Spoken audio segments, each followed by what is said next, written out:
కడపలో ఆసక్తికర పరిణామం సాగుతుంది. ఫ్లెక్సీల వార్ నడుస్తుంది. ఫ్లెక్సీల ద్వారా అనేక వ్యవహారాలకి అక్కడ ఆస్కారం ఇస్తున్నారు. ఇది ఇప్పుడు రాజకీయంగా చర్చనీయాంశం అవుతుంది.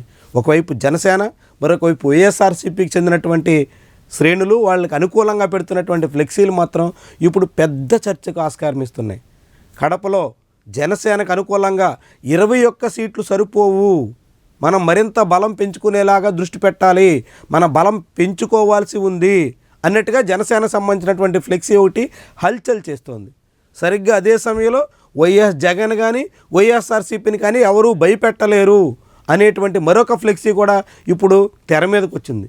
ఈ ఫ్లెక్సీల వ్యవహారం ఆసక్తికరంగా కనిపిస్తుంది. ఇప్పటికే కడపలో గడిచిన 2-3 నెలలుగా ఇదే రీతిలో ఫ్లెక్సీల వ్యవహారం పదే పదే ఆసక్తికరంగా మారుతోంది. ఇప్పుడు అటు జనసేన, ఇటు వైఎస్ఆర్సీపీకి చెందినటువంటి ఫ్లెక్సీలు దర్శనమిచ్చినటువంటి తీరు మాత్రం పెద్ద చర్చకు ఆస్కారం ఇస్తున్నాయి. ఇది ఎవరు పెడుతున్నారు, ఎందుకు పెడుతున్నారు, ఏం ప్రయోజనం ఆశించే ఫ్లెక్సీలతో కథ నడుపుతున్నారు అన్నది కీలకమైనటువంటి వ్యవహారం. ఇప్పటికే కడప మీద దృష్టి పెట్టాలని పవన్ కళ్యాణ్ ప్రత్యేకంగా ప్రాధాన్యత ఇస్తున్నారు.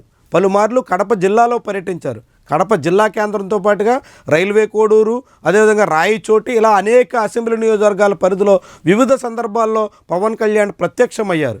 తద్వారా కడప జిల్లాలో పాగా వేయాలని, జగన్మోహన్ రెడ్డికి చెక్ పెట్టాలని, జగన్మోహన్ రెడ్డి సొంత జిల్లాలోనే ఆయనకు అడ్డుకట్ట వేయాలని జనసేనాని ఆశిస్తున్నారా అన్న సంకేతాన్ని ఇచ్చేశారు.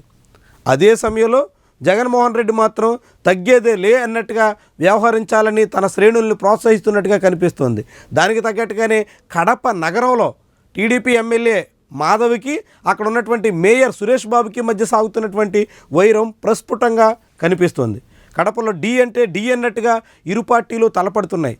ఒకరిపై ఒకరు పై చేయి కోసం ప్రయత్నం చేస్తున్నాయి. ఏకంగా కార్పొరేషన్లో ఎమ్మెల్యేకి కుర్చీ కూడా వేయడానికి మేయర్ అంగీకరించినంత దూరం వ్యవహారం దారితీసింది.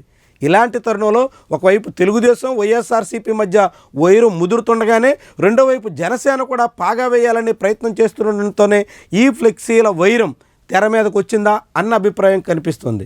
ఏమైనా తాజాగా ఫ్లెక్సీల ద్వారా కడపలో మొదలైనటువంటి ఈ వ్యవహారం ఒక ఆసక్తికరమైనటువంటి చర్చకు ఆస్కారం ఇస్తుంది.